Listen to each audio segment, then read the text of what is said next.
Welcome to ఎన్ఫర్ట్ news. Telaga కులస్తులను బీసీలో చేర్చాలి. తెలగ కులస్తులను ఓసీ కేటగిరీ నుండి బీసీ కేటగిరీకి మార్చాలని కోరుతూ తెలగ సంఘ నాయకులు పల్లట్ల వెంకట్రావు చేపట్టిన పాదయాత్ర విజయనగరానికి చేరుకుంది. గత నెల ఇచ్చాపురం నుండి ప్రారంభించిన ఈ పాదయాత్రకు విజయనగరంలో తెలగ కులస్తులు విశేష స్వాగతం పలికారు. పట్టణంలోని కోట వద్ద భారీ గజమాలతో సత్కరించారు. ఈ సందర్భంగా పల్లట్ల వెంకట్రావు మాట్లాడుతూ తెలగ కులస్తులను బీసీ కేటగిరీలోకి మార్చాలని ఎప్పటి నుండో ప్రభుత్వాన్ని కోరుతున్న స్పందన లేదని, అందుకే తెలగ కులస్తులంతా ఏకతాటిపైకి వచ్చి మా సమస్యను పరిష్కరించాలని డిమాండ్ చేస్తూ తెలగ కులస్తుల ఆత్మగౌరవ యాత్రను చేపట్టామని తెలిపారు. ఉత్తరాంధ్రలో అత్యధికంగా ఉన్న తెలగ కులస్తులకు తీవ్ర అన్యాయం జరుగుతుందన్నారు. ఇప్పటికైనా ప్రభుత్వం తమ న్యాయపరమైన డిమాండ్లను అంగీకరించాలని, రానున్న ఎన్నికల్లో ఏ పార్టీ అయితే మాకు న్యాయం చేసేలా మేనిఫెస్టోలో పొందుపరుస్తారో వారికే మా మద్దతు ఉంటుందన్నారు.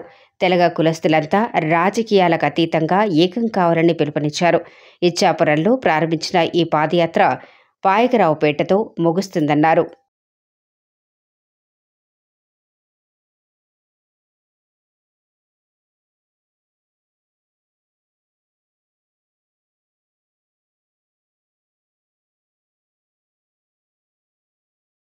కులం సంబంధించి 10 లక్షల ఓటర్లు ఉన్నారు.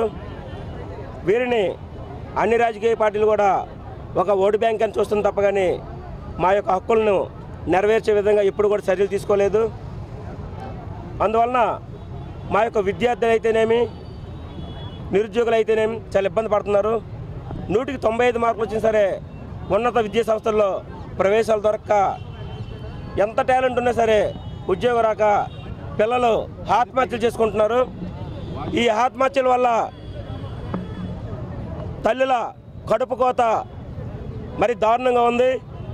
అందువలన మేము రోడ్డు ఎక్కవలసి వచ్చింది.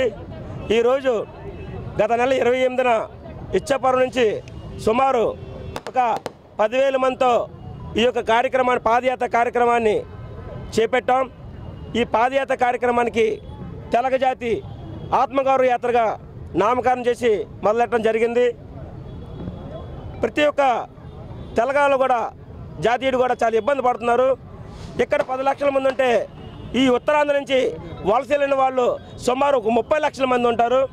అంటే ఎంత ఇబ్బంది పడుతున్నారో మీరు ఒకసారి ఆలోచించాలి. కావున ఈ యొక్క యాత్ర ఈరోజు 16వ రోజు.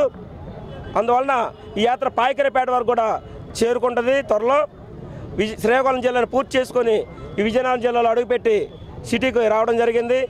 ఇకపోతే రాబోయే రోజుల్లో ఎలక్షన్లో అన్ని రాజకీయ పార్టీలు కూడా మా యొక్క బీసీ రిజర్వేషన్ని తమ యొక్క మేనిఫెస్టోలో పొందపరచవలసిందిగా సవ్యంగా కోరుకుంటున్నాం. ఎందుకంటే మాకు 1962 వరకు కూడా బీసీ రిజర్వేషన్ ఉండేది. ఆ తర్వాత మమ్మల్ని బీసీ తీసేసి ఓసీలు వేశారు. అప్పటి నుంచి మా పతనం మొదలైంది. అందువలన అన్ని రాజకీయ పార్టీలు కూడా ఆలోచించాలి.